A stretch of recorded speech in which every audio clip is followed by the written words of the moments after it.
Salam sejahtera kepada semua. Nama saya Amber. Nama saya Jeremy. Dan nama saya Nira.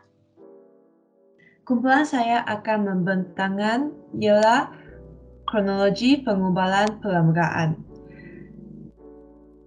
Kronologi yang kami akan membicarakan terdapat dalam slide ini. Kronologi pengubahan perlembagaan persekutuan bermula daripada perlembagaan Melayan Union dan perlembagaan Persekutuan Tanah Melayu.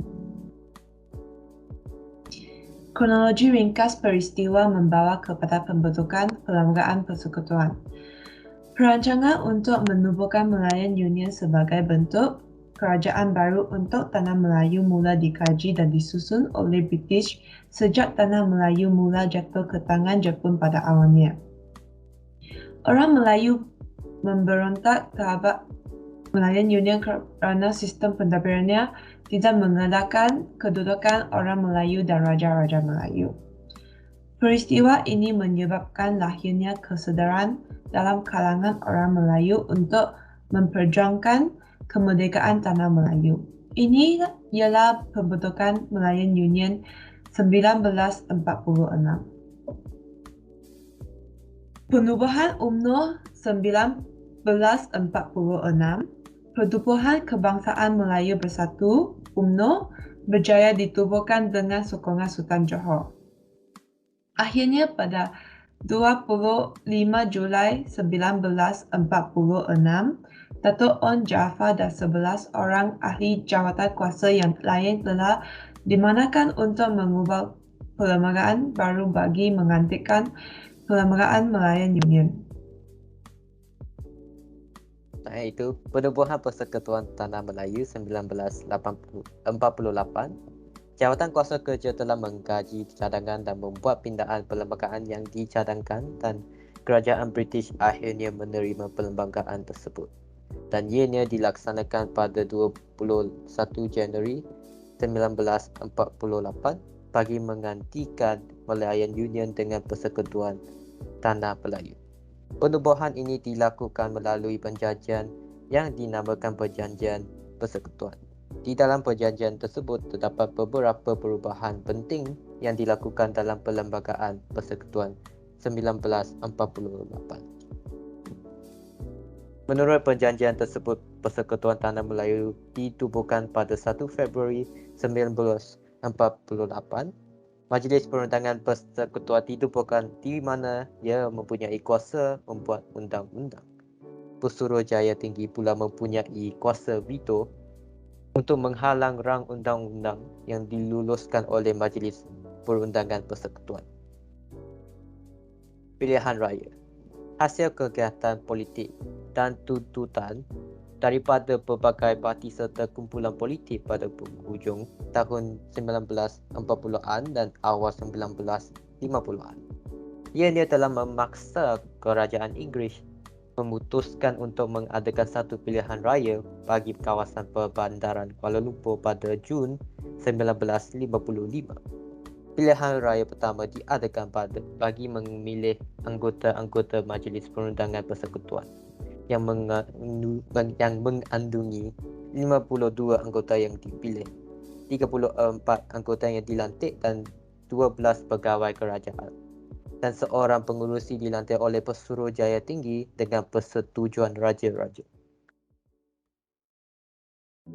Rundingan Kemerdekaan. Pada bulan Januari 1956, Tunku Abdul Rahman telah berangkat ke London untuk berunding dengan kerajaan Inggeris tentang kemerdekaan Tanah Melayu.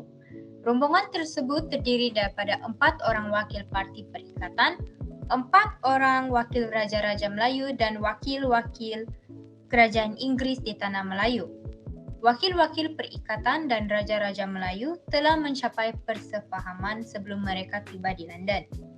Dalam rundingan yang berlangsung dari 18 Januari hingga 6 Februari 1956, persetujuan telah dicapai iaitu melaksanakan penubuhan segera Persekutuan Tanah Melayu berpemerintahan sendiri dan kemerdekaan yang sepenuhnya. Suruhanjaya iaitu Suruhanjaya Perlembagaan Persekutuan Tanah Melayu dibentuk pada 8 Mac 1956. Mereka mula melakukan tugas pada akhir bulan Jun 1956 dan melakukan persidangan untuk perbincangan.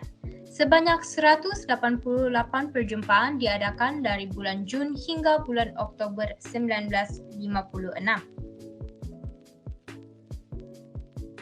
Penggubalan akhir, sebanyak 131 memorandum diterima daripada pelbagai pihak, berlaku tentangan dan tuntutan tertentu daripada parti lain.